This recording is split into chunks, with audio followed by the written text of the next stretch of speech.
A paz do Senhor Jesus. Graças a Deus, né, amados?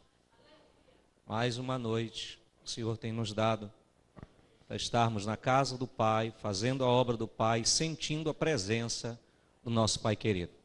Você já deixou a pessoa que está ao seu lado perceber que você está feliz por tê-la ao seu lado? Ela já percebeu a sua alegria por saber que ela está aqui? Se não, olhe para ela, declare a ela que você está muito feliz por vê-la aqui esta noite.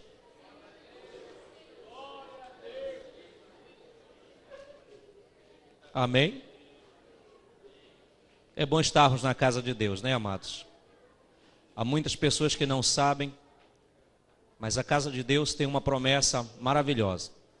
Após a edificação e a santificação do primeiro templo erguido por Salomão, Deus fala com Salomão e diz: Salomão, eu escolhi e santifiquei este lugar. Coloquei o meu nome sobre ele. Aí faz a promessa: os meus olhos estão sobre este lugar, e os meus ouvidos atentos a toda oração que se fizer nesta casa. Nós temos promessas de Deus para este lugar chamado a casa do Pai. Então aproveite que você está no lugar certo, na hora certa, ouvindo uma palavra de Deus para o seu coração. Amém, queridos? Então você já que já está de pé, pegue a sua Bíblia. Eu quero ler 3 versículos da palavra de Deus. Número 13, versículo de número 7. E o último, não menos importante, Romanos 8, 28. São 3 versículos para nós ministrarmos em cima deste tema tão maravilhoso. Minha família na mão de Jesus. Eclesiastes, capítulo de número 11. Somente o versículo de número 1. Diz assim a palavra do Senhor: lança o teu pão sobre as águas, porque depois de muitos dias o acharás. Vou ler novamente, amém, queridos? Lança o teu pão sobre as águas, porque depois de muitos dias o acharás. Este é o primeiro, não esqueça. Vamos para o segundo. São João, capítulo de número 13. Apenas o versículo de número 7. São João 13, versículo de número 7. Eu vou ler, se você não conseguir localizar, você anota aí em casa, você lê com atenção. São João 13, 7 diz assim: respondeu-lhe Jesus e disse-lhe: o que eu faço não sabes tu agora, mas tu o saberás depois.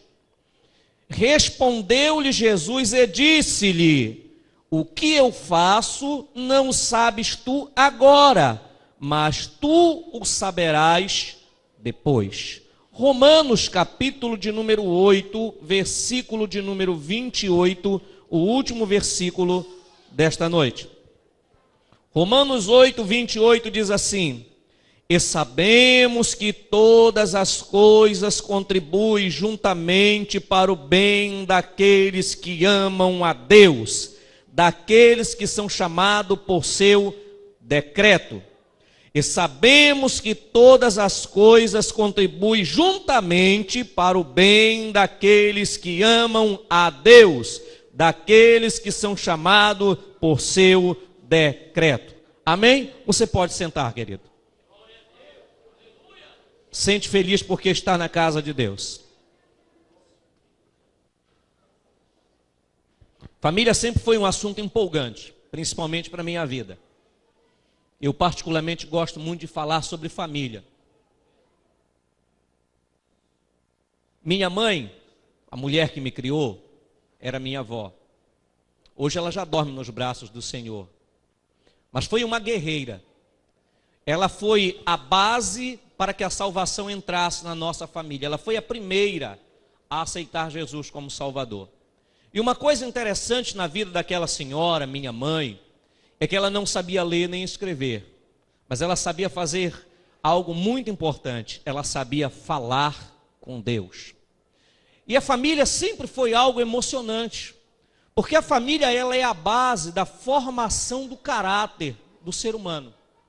Não existe sociedade sem que exista família. Por isso que família é tão atacada por Satanás. Por isso que família tem sido um dos alvos principais que Satanás luta para tentar dissolver. Países inteiros estão sendo destruídos porque a família, a base da sociedade, ruiu. E o interessante é que Deus sempre tem uma palavra para a nossa vida a respeito de família. Daquilo que passamos, daquilo que enfrentamos, daquilo que vivemos. Não seria de se admirar dos que estão aqui, alguns estivessem passando lutas e dificuldades. Porque ao contrário do que muitos andam pregando por aí, o Evangelho não é ausência de sofrimento. O Evangelho é a porta que Deus nos deu para chegarmos a Cristo pela salvação. Porém, também é a capacidade dada por Deus através do Espírito Santo para suportarmos as lutas do dia a dia. E não há luta pior do que aquela que se passa dentro da família. De todas as lutas que o ser humano enfrenta, a pior de todas é a família. A esposa que luta pelo marido que não é crente. O marido que luta pela esposa que ainda não aceitou Jesus. O marido e a esposa que lutam pelos filhos que não querem saber de aceitar Jesus como Salvador. E dentro dessas dificuldades, o que Deus nos tem a dizer? Nós lemos 3 versículos, livros diferentes, mas que trazem uma lição muito maravilhosa para a nossa vida. O primeiro foi escrito por Salomão, homem que, como foi dito aqui, muito sábio. O homem que pediu sabedoria de Deus para dirigir a nação. E Deus lhe concede a sabedoria. E no capítulo 11, Salomão, ele fala uma coisa muito interessante.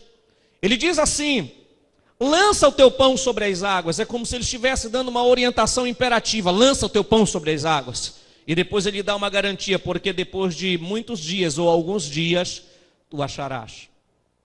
De princípio, isso baseava-se num costume egípcio. Do mês de julho a setembro, o rio Nilo enchia e as suas margens eram cobertas pelas águas. E o que faziam os egípcios? Lançavam a sua semente às margens do Nilo. E aquela água cobria a semente e aparentemente a plantação havia sido perdida. A primeira vez que este episódio aconteceu levou ao desespero os agricultores daquela época. Porque toda uma plantação, uma safra inteira foi coberta pelas águas. E na lógica deles, aquela plantação havia se perdido. O problema, a verdade é que o que eles não sabiam, que depois das águas baixarem, foi o que eles perceberam. A semente que havia caído à margem do Nilo estava mais viçosa, mais bonita do que aquela que estava distante da margem do Nilo. E Salomão, um homem culto, inteligente, sabendo das coisas, escreve e fala desta forma: lança o teu pão sobre as águas, porque depois de muitos dias tu acharás. Eu disse de princípio que quando o Nilo encheu e as margens foram cobertas, os agricultores se desesperaram porque era problema. Mas Salomão usa isso e diz assim: lança o teu pão sobre as águas.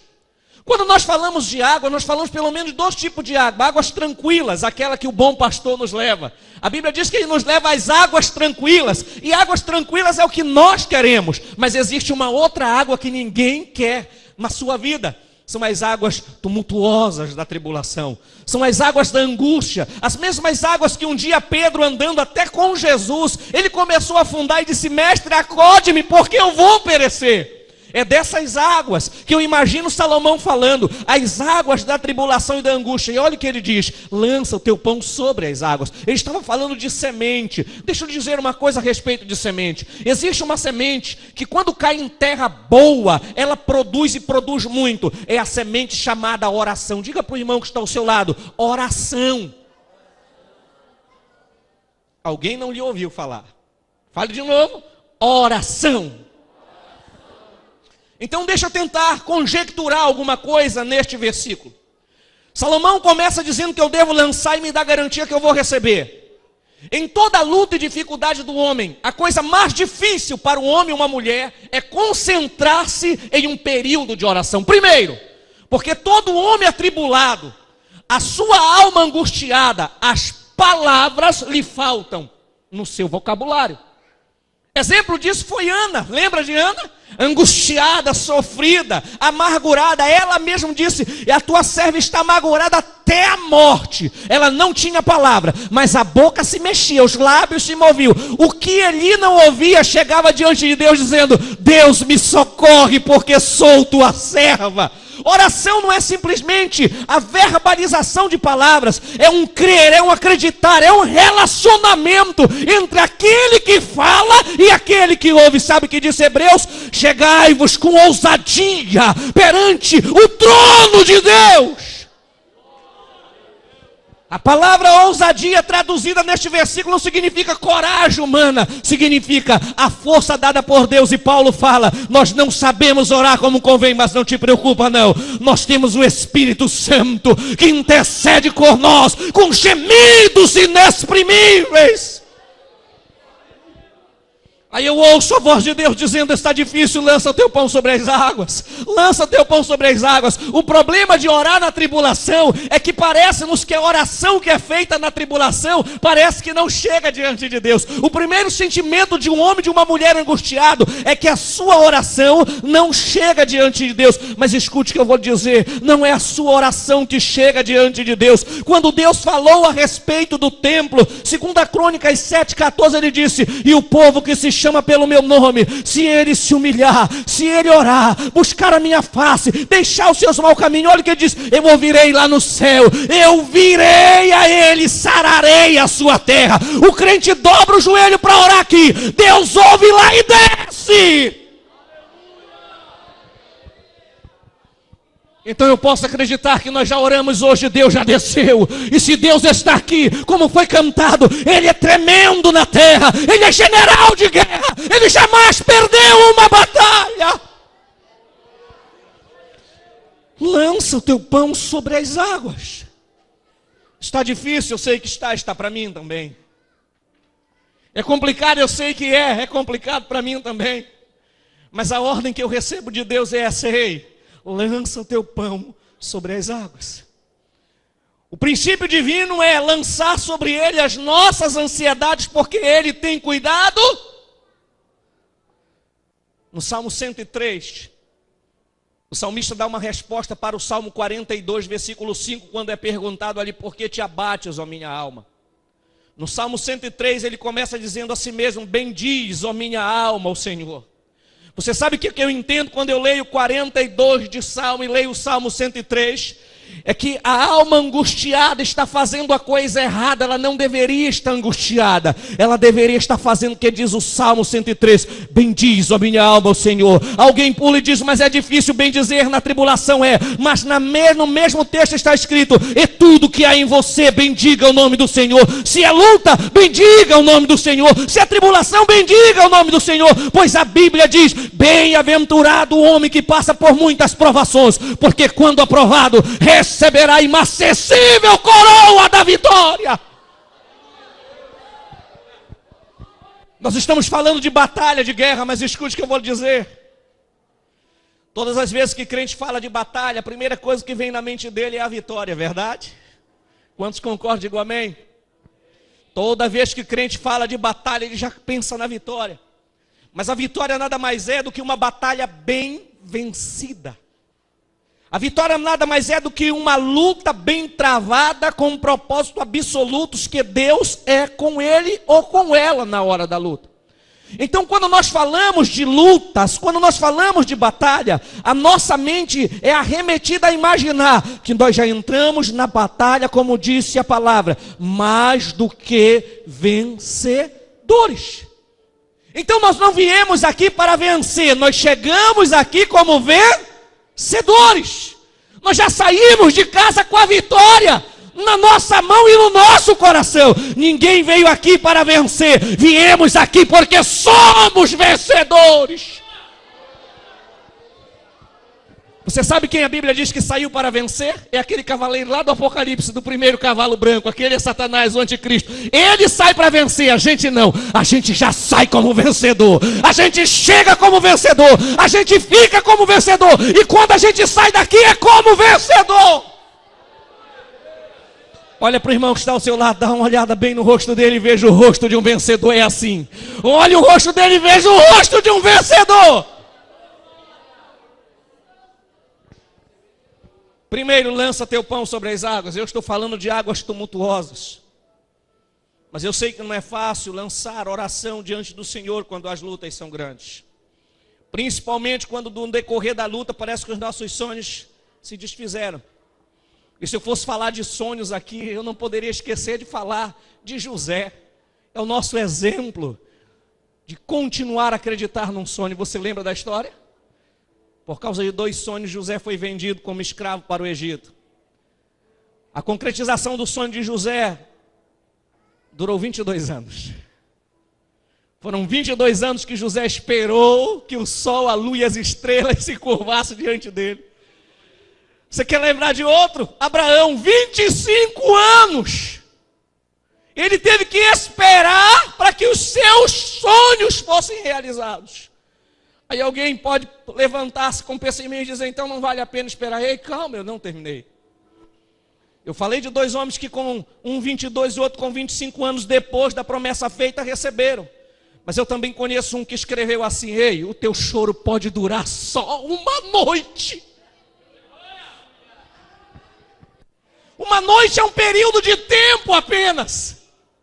Uma noite é um espaço entre a tua luta e a tua vitória. Ele levanta e diz, mas de manhã virá a tua alegria. E eu costumo dizer que a igreja é o povo mais privilegiado na face da terra. Você sabe por quê? Escute por quê. Porque para nós não existe mais noite, porque o sol da justiça já raiou. A Bíblia diz que nós não andamos mais em trevas, nós andamos na luz porque estamos na luz. Então pega firme a mão do teu irmão e diz, ei, o teu amanhã já chegou, a tua alegria é o agora.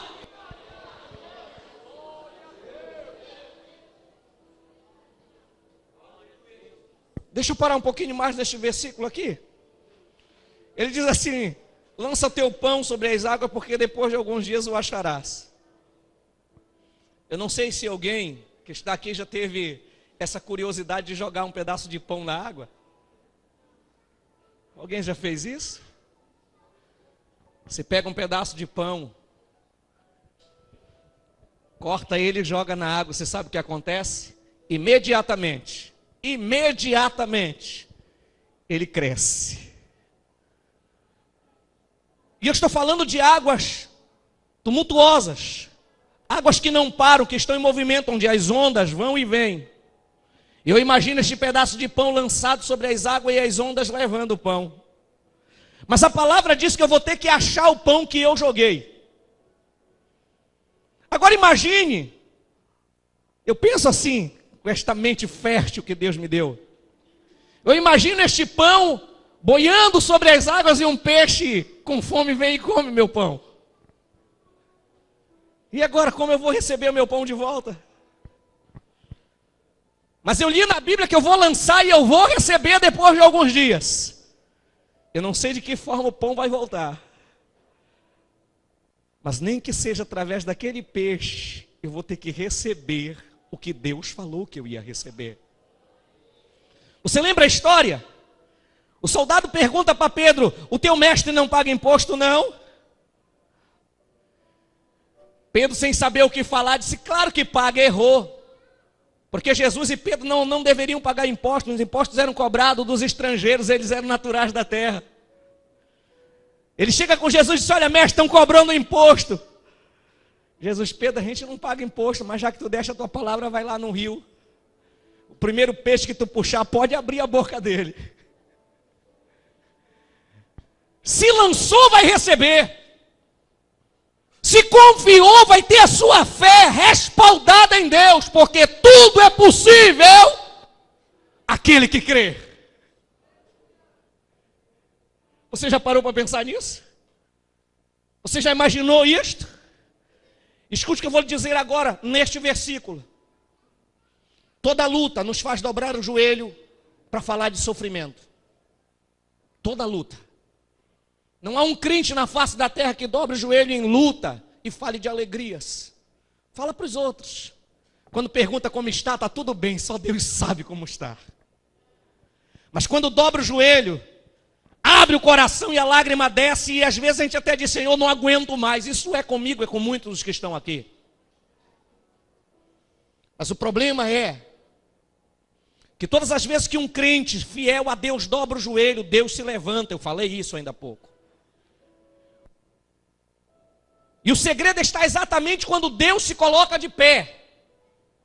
Quando Ele ordena a vitória vem. A luta que te fez dobrar o joelho ontem e dizer que não aguentava, transformou-se em vitória, em culto de ação de graça. Como a gente acostuma ouvir no domingo à noite nos nossos cultos. Chegam papéis na tribuna e a gente lê, está escrito ali, a irmã Maria pede o culto e ação de graça por bênção recebida. Mas quem acompanhou a trajetória dela tempos atrás viu que ela vinha pedir oração porque a luta estava travada. Agora não, é culto e ação de graça. Será que não foi o pão dela que ela recebeu? Então pega a mão do irmão que está ao teu lado, mas pega com carinho. Diz para ele, ainda que o teu pão tenha afundado, não te preocupa, porque Deus sabe onde está.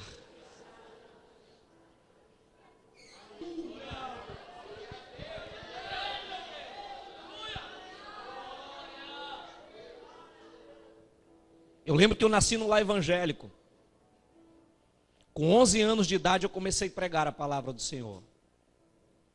Com 12 anos eu fui batizado com o Espírito Santo numa EBF. Com 12 anos eu desci as águas com as mãos sobre mim do pastor Sena. Até então, com 12 anos, não podia descer as águas. E o pastor Sena foi, e como diz aí, me apadrinhou e eu desci as águas com 12 anos de idade. Mas com 14 eu desviei. Foi a parte ruim da minha vida. E eu voltei com 19. 5 anos da minha vida eu perdi. Eu lembro uma vez que, hoje pastor, naquele período ele era presbítero, ele foi na minha casa, pastor Sena. Eu ia saindo, ele ia entrando, ele disse, eu vim falar contigo. Eu perguntei para ele, você me ama? Ele com os olhos marejados disse, você sabe que eu te amo. Eu digo, então nunca mais me procure se o Senhor me ama. Aquele homem deu uma palavra que eu nunca esqueci até hoje. Ele disse, eu não venho mais, mas Deus não vai te deixar. Eu lembro que eu chegava em casa às vezes 4, 5 horas da manhã. Eu entrava de mansinho para ninguém me ver. E quando eu passava pelo quarto da minha mãe, eu via ela lá de joelhos dobrados dizendo, eu não sei onde ele está, mas tu sabes. E ela disse uma palavra na oração que eu nunca esqueci, o que tem me dado força para continuar até hoje. Ela disse, com 3 meses de nascido, ele morreu. E eu te disse que se tu tivesses um plano na vida dele, era para te devolver a vida para ele, e o Senhor devolveu. Eu não sei onde ele está, mas eu sei que o Senhor tem um plano na vida dele, então guarda ele. Aquelas palavras não entraram apenas no meu ouvido, elas desceram ao meu coração, e eu passei, fui para o meu quarto, fechei a porta, dobrei o joelho bem no canto ali da parede, e disse, as minhas palavras para Deus foram essas, Senhor, se tu tens um plano na minha vida, ó que ignorância, eu sabia que ele tinha. Mas às vezes a gente quer ter certeza do amor de Deus. Se tu tens um plano na minha vida, Senhor, fala comigo. Mas como que Deus ia falar comigo? Quase 5 horas da manhã. Eu peguei um rádio e liguei. Já vou dizer para você por que eu estou contando isso. Quando eu liguei o rádio, estava cantando uma música, um hino da Shirley Cavalhais. Aquele hino tão bonito, nunca esqueci. Bate, bate, bate coração. Bate e não pare de bater. A minha alma começou a ser tocada. Não tinha ninguém ali dentro daquele quarto. Só era eu e um rádio velho. Só era eu e um rádio que só pegava AM e FM. Não pegava mais nada ali. Mas a gente reluta. E eu desliguei o rádio. Eu não queria ouvir a voz de Deus. Porque ouvir a voz de Deus significa ter compromisso com Ele naquilo que Ele fala. E eu não queria ainda ter compromisso com Ele. Passaram-se 15 a 20 minutos e eu liguei o rádio de novo. E era outro hino da Shirley Cavalhais.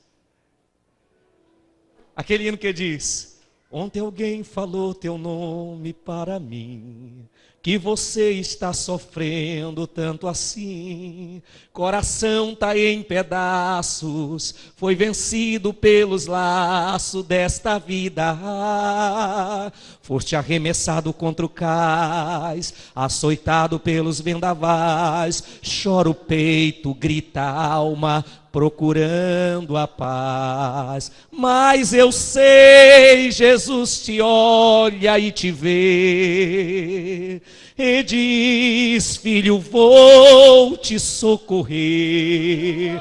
Do pó da cinza eu vou te levantar. Sou o teu Deus, é só meu nome clamar. Sei que os sonhos se perderam no caminho. Estás sozinho e entregue à solidão. Mas sou um Deus que tudo pode, tudo vê. Neste momento vou abençoar você. Imagine como eu já estava dentro daquele quarto. Eu saí dali, bati na porta do quarto da minha mãe, e ela abriu chorando e disse: eu já sei, porque Deus tinha me falado.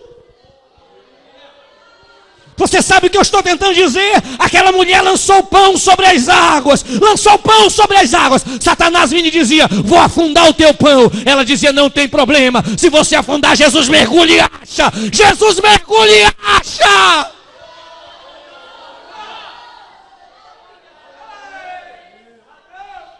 Tá difícil, irmã, tá difícil, irmão. Não desiste não, só mais um pouquinho. Lança teu pão sobre as águas. Dobra o teu joelho, ora ao Senhor. Ainda que ninguém te compreenda e te entenda, existe alguém que tudo sabe, tudo olha e tudo vê.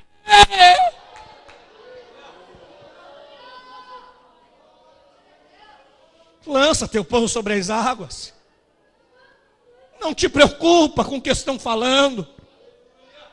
Ninguém conhece a tua vida, só sabe o teu estereótipo, não conhece o teu interior. Não sabe do teu compromisso com Deus, não sabe do teu propósito diante de Deus.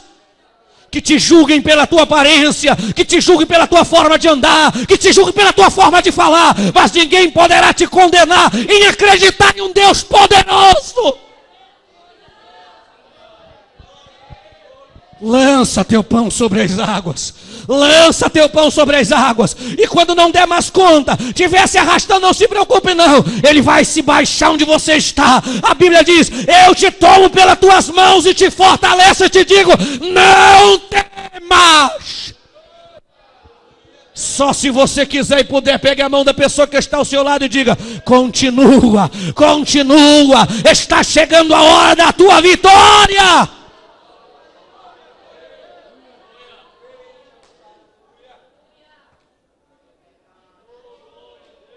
Família não está bem, não se preocupe não. A família está passando dificuldade, não se preocupe não. Existe alguém que vela por mim, por você e pela nossa família. Amém? Então diga comigo: eu vou continuar. Vou lançar pão sobre as águas. E no tempo certo, eu vou achar. João 13:7, eu vou terminar. Respondeu-lhe Jesus e disse: o que eu faço, não sabes tu agora, mas tu saberás depois. A história é muito simples, você conhece. Jesus chega numa viagem, entra numa casa. E como era costume, até hoje é costume, quando os visitantes chegavam na casa, o senhor da casa mandava chamar o servo, e com uma bacia na mão e uma toalha nos braços, se colocava de joelhos para lavar os pés dos andarilhos. Era muito humilhante, porque naquele tempo nós não tínhamos moto, carro, bicicletas. Naquele tempo era apenas animais. Imagine como ficavam as ruas onde os animais andavam. E as pessoas pisavam no excremento dos animais, e quando chegavam na casa de alguém, o servo daquela casa tinha que lavar os pés para tirar os excrementos dos animais. Ali Jesus usou aquele momento para nos dar uma lição, para nos ensinar uma lição. Ele chama os seus discípulos, coloca em roda, dobra o joelho no chão ali e começa a lavar os pés. Chegou nos pés de Pedro, você lembra Pedro? Pedro é aquele que cortou a orelha do servo do centurião, você lembra? O servo do sumo sacerdote. Pedro foi aquele homem que disse para Jesus: tu és o Cristo, Filho do Deus vivo. Pedro foi aquele homem que disse para Jesus: todos te deixarão, mas eu não morro, mas não arredo. Nesta casa, Jesus vai lavar os pés de Pedro. Você lembra o que aconteceu? Pedro dá um pulo para trás e diz: meus pés o Senhor não vai lavar. Pedro conhecia o costume da época. Ele sabia que Jesus não podia estar lavando os pés, era ele que deveria lavar, ou o servo da casa. Aí Jesus disse: Pedro, o que eu faço agora tu não sabes. Tu não compreendes o porquê de eu estar fazendo isso, mas depois tu saberás. Aí ele começa a instruir a Pedro e diz: Pedro, aquele que não deixar eu lavar o pé, não tem parte comigo neste ministério. Aí Pedro diz: então pronto, Senhor, se é desta forma, não lava só meus pés não. Vou me preparar para tomar um banho inteiro, lava todo o meu corpo.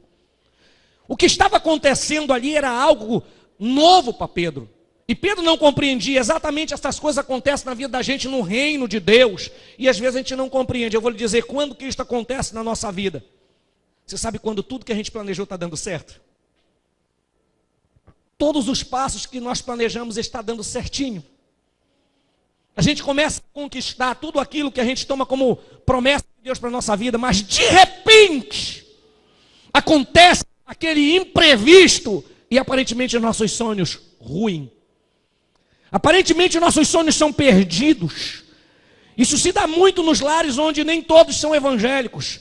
Quando os evangélicos começam a orar, a buscar a Deus, aquele que não é evangélico começa a ir para a igreja todos os dias. Aí ele começa a ficar feliz: olha, graças a Deus está fazendo a obra. O meu marido está indo todos os cultos para a igreja. O meu esposo está indo todas as reuniões. Ele nem gostava de crente. Ele tinha um asco a crente, agora não. Ele fala com os irmãos, ele vai para a igreja, mas de repente aconteceu alguma coisa e o marido não quer mais ir para a igreja de jeito nenhum. Foi isso que aconteceu aqui. Aí o crente dobra o jeito e diz: Senhor, o que foi que aconteceu? Onde foi que eu errei? O que foi que eu fiz de errado? Quando foi que eu deixei de orar mais, de jejuar mais, de buscar mais? Quando foi, Senhor? Onde foi que eu errei? Onde é que está a minha falha? E Jesus vem e diz: o que eu faço agora tu não compreendes, tu vais compreender depois. Nem sempre está em nós o erro. Deixa eu lhe contar uma experiência de um casal nos anos 60. O homem, o esposo, era militar. E foi perseguido pela política da época. E ele tinha que ir embora. E ele chamou a esposa e disse assim para ela: escute, eu vou terminar. Ele disse assim para a esposa: eu estou sendo procurado. E eu não posso mais ficar aqui. Isso aconteceu lá no Amazonas. Eu não posso mais ficar aqui. Eu estou indo fugido para São Paulo. Ele olhou para a esposa e disse: você sabe que eu não lhe amo mais. Não sinto mais carinho por você. Mas eu tenho dinheiro suficiente para cuidar de você o resto da sua vida. Você quer ir comigo? Ela era crente, ele não. E ela não soube o que responder e foi orar. E no quarto, orando, pediu uma palavra e Deus deu esta palavra para ela: o que eu faço agora tu não compreendes, compreenderás depois. E ela disse: Senhor, tu estás mandando eu ir para um outro estado, longe da minha família, com um homem que não me ama. E Deus falou de novo: o que eu faço agora tu não sabes, compreendê-lo-ás depois. Ela arruma sua roupa e vai embora com um homem que não lhe amava mais. Um ano depois, ela manda uma carta para a cidade de Manaus, convidando algumas pessoas da sua família, com passagem paga para ir para São Paulo, para um grande evento que haveria ali. E as pessoas foram sem saber o que estava acontecendo. Ao chegarem lá, foram levados para o lugar do evento. Era uma igreja presbiteriana. Era um culto solene de consagração de obreiros. Todos sentaram e ela sentou junto com a família, só o marido que não. A família deduziu: ele abandonou ela. Quando foi na hora da cerimônia de consagração, o primeiro nome que chamaram foi o nome do marido dela. Um ano depois, ele está sendo consagrado como obreiro naquela igreja. Enquanto estão impondo as mãos sobre ele, Deus vem e diz assim mesmo para ela: eu não te falei há um ano atrás que o que acontecia naquele dia tu não compreendias, mas depois tu ia compreender. Olha o que foi que eu fiz. Eu tive que trazer para cá para salvar e preparar para a minha obra. Há coisas na vida da gente que a gente não vai compreender na hora, e não adianta procurar profecia nem revelação. Sai de casa em busca do profeta que revela tudo, até o número da identidade. Quando chega lá, Deus fala com todos, menos com você. É nessas horas que Deus vem dizer: o que eu estou fazendo tu não sabes agora, tu vais compreender só depois. Tu só vais compreender depois. Tu só vais compreender depois. Ei, está difícil e incompreensível, não adianta bater nas portas. O céu se fechou, mas existe uma palavra para você esta noite. E Deus está dizendo: ei, o que eu faço agora tu não compreendes, mas tu vais compreender depois. Então deixa eu lhe contar mais um testemunho. Fique de pé, senão eu não termino.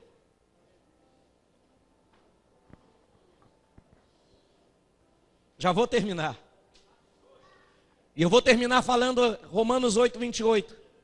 E sabemos que todas as coisas contribuem juntamente para o bem daqueles que amam o Senhor, daqueles que foram chamados por seu decreto. Alguns anos atrás, nós estávamos na cidade do Acará, no interior do Acará, numa cidade chamada Nínive, no interior chamado Nínive. E a minha esposa foi para lá com 5 meses de gravidez. Falando de passagem, nós já tínhamos perdido 2 crianças. Foi aborto espontâneo.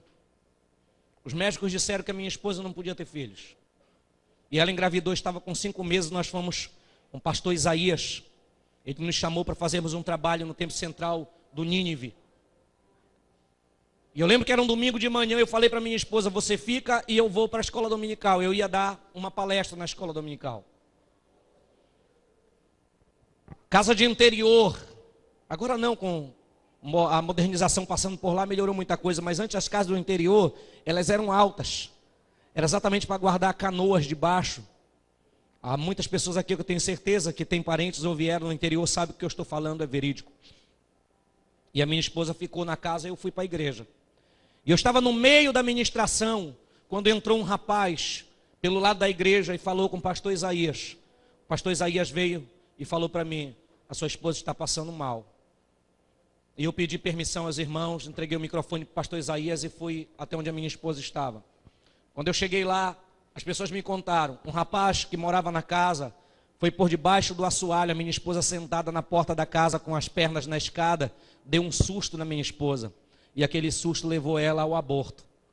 E nós viemos numa canoa para Belém. Pai marinheiro de primeira viagem, deixei minha esposa no hospital Maternidade do Povo. E fui para minha casa. Minha mãe me chamou e disse assim: meu filho, vão fazer na sua esposa, eu acho que o nome é coretagem. E eu perguntei para minha mãe o que era aquilo. Disseram que eu ter que limpar o útero dela. E eu perguntei como é que se fazia aquilo. Ela disse que teria que introduzir alguma coisa para limpar por dentro, para tirar as coisas que ficaram. E eu disse: pronto, a minha esposa vai morrer. Agora acabou tudo. E eu passei a noite em oração. A angústia tomou conta do meu coração e eu passei a noite em oração. E deixa eu lhe dizer o que é que eu dizia para Deus na minha oração. Eu fazia parte daquele grupo que diz: eu não aceito isso, Senhor. Eu não aceito aquilo, ou tu faz ou não faz. Eu fazia parte deste grupo. Eu imaginava que o homem podia colocar Deus contra a parede, apenas ameaçando com a própria palavra. E eu dizia para Deus na madrugada: Senhor, eu não aceito isso. Eu não estava bebendo, eu não estava roubando, eu não estava me prostituindo, eu estava dando uma palestra para a tua igreja. Eu me consagrei, eu jejuei, eu me santifiquei para ministrar e o Senhor permitiu que isso acontecesse. Eu não aceito isso. Na manhã seguinte eu fui para o hospital ver a minha esposa. Disseram-me que ela estava no leito 14. E eu saí contando 10, 11, 12, 13, 15. Voltei de novo 10, 11, 12, 13, 15. E eu fui com o atendente e disse: não tem leito 14. Disse: tem, meu senhor, leito 14. E eu fui procurar, passei do 13 por 15. Quando eu passei no 15, eu disse: eu vou entrar no 15 e vou ver o que está acontecendo. Quando eu vou entrando, alguém me chama, eu olho.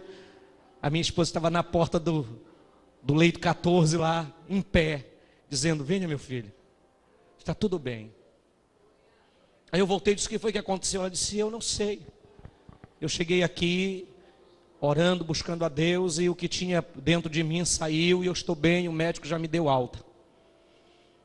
Quando eu estou para ser liberado com a minha esposa, o médico, o obstetra que atendeu, mandou me chamar, para tentar me orientar que a minha esposa tinha um útero muito fraco para gerar crianças, e que nós evitássemos ter filhos. Enquanto ele falava isso, eu disse: me desculpe, eu sei que o senhor estudou e tem autoridade para me falar isso, mas Deus há de abrir, amada da minha esposa, ela há de ter uma criança. E ele disse: com que certeza você fala isso? Com a mesma certeza que eu tenho que Jesus lhe ama. Ele me olhou e disse: por que você está falando que Jesus me ama? Eu disse: porque você precisa de amor. E eu comecei a dizer para ele: essa semana que passou, o Senhor tentou tirar a sua vida dentro do seu apartamento.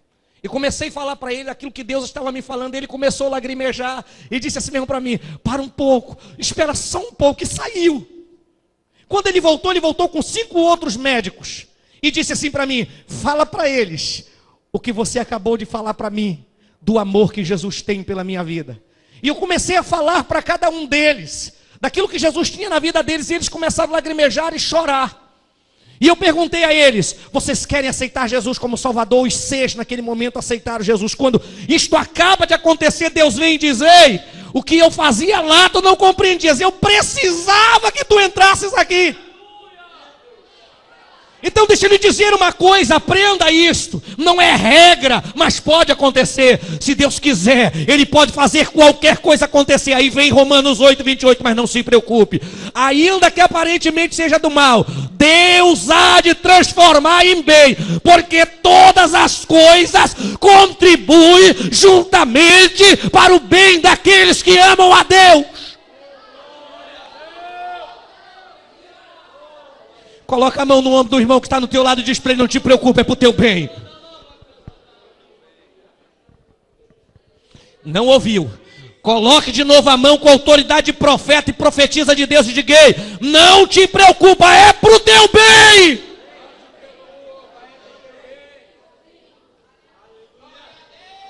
Eu vou terminar agora. 3 conselhos. Lança teu pão sobre as águas, não deixe de orar, porque no tempo certo Deus há de responder a tua oração. 1 Pedro 5, versículo 10, escute o que está escrito ali: e o Deus de toda graça, toda, que em Cristo Jesus te chamou à sua eterna glória, é eterna, depois de você sofrer só um pouquinho, diz a Bíblia lá. A graça é total, a glória é eterna, o sofrimento é só um pouquinho. E escuta o que eu vou te dizer, para terminar. Jó 5,17. Bem-aventurado é o homem que Deus prova, porque a mão dele fere, mas ele mesmo cura. A mão dele abre a ferida, mas ele mesmo passa o bálsamo, diz na palavra. Então não te preocupa, a luta que tu estás vivendo não é o diabo com a mão sobre você, não. É Deus dizendo: ele pode, ele aguenta, eu sei que pode. Vou terminar com Provérbios 3,33. Segura na mão da pessoa que está ao seu lado. Pastor, o que está escrito em Provérbios 3,33 é bem simples. Tem muita gente com medo de maldição, mas a minha Bíblia, que é a mesma que a sua, independente da tradução, está escrito Provérbios 3,33. Ei, a casa do justo o Senhor abençoa, a do ímpio Deus amaldiçoará. Se tinha maldição, que eu duvido que tenha na sua casa, saiu. A porta foi aberta e ela saiu, porque a sua casa Deus abençoará. Segura aí, vamos orar um pelos outros rapidamente, para depois fazermos o que foi planejado para ser feito. Primeiro eu quero orar por você e com você. Feche os olhos, segure firme a mão da pessoa que está ao seu lado. Oh, aleluia. Glória a Deus. Aleluia. Oh, Espírito Santo de Deus. Oh, calamachande que canto e calai. Andere calamachandere mehei andarai. Ui cantarabalabalaba, ui deremeneha, ui cantarabala.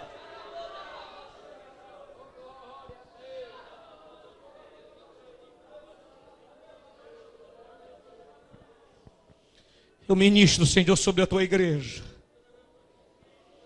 Eu ministro sobre homens e mulheres, jovens e crianças.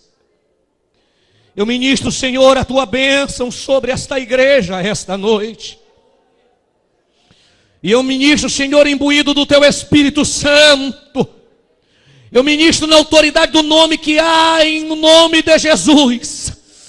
Eu ministro, Senhor, pelo poder da tua palavra. Quando esta noite, Senhor, é a noite de abertura deste processo, Senhor, em que foi denominada a noite da minha família na mão de Jesus.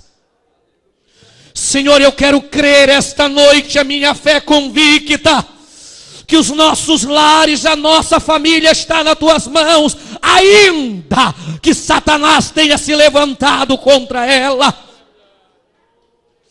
ainda que o inferno tenha conspirado contra os lares, mas ninguém há de tirar, Senhor, das tuas mãos, porque a tua palavra me garante que se crermos no Senhor, o Senhor estenderá a salvação à nossa família. Então eu quero ministrar sobre todos os que estão aqui, cujas famílias ainda há membros que não te conhecem, Senhor. Providencia um meio, uma situação, para que este ou esta que não te conhece, venha a te conhecer como o único e suficiente Salvador de suas vidas. E aqueles que aqui estão, Senhor, agora com as suas mãos levantadas, que possam receber sobre suas mãos, Senhor, a autoridade dada pelo Teu Espírito Santo, que ao chegar nos seus lares, Senhor, possam ministrar desde já a bênção e a vitória, pelo poder do nome de Jesus e na autoridade da tua palavra. Assim, Senhor, eu declaro vitória, eu declaro bênção, eu declaro, Senhor, que as portas foram abertas, que os cadeados foram quebrados, que os demônios caíram, que as barreiras ruíram e que o teu nome é glorificado nesta noite, neste lugar. Senhor Deus, muito obrigado pelo teu povo esta noite, que recebeu a tua palavra. Creio na vitória e por acreditar nela, eu já te agradeço, em nome de Jesus Cristo, agora e para todo sempre. Amém. Antes de sentar, abraça a pessoa que está ao seu lado e diga a ela: a vitória é sua, em nome de Jesus, e o teu lar está nas mãos de Deus. Que Deus te abençoe.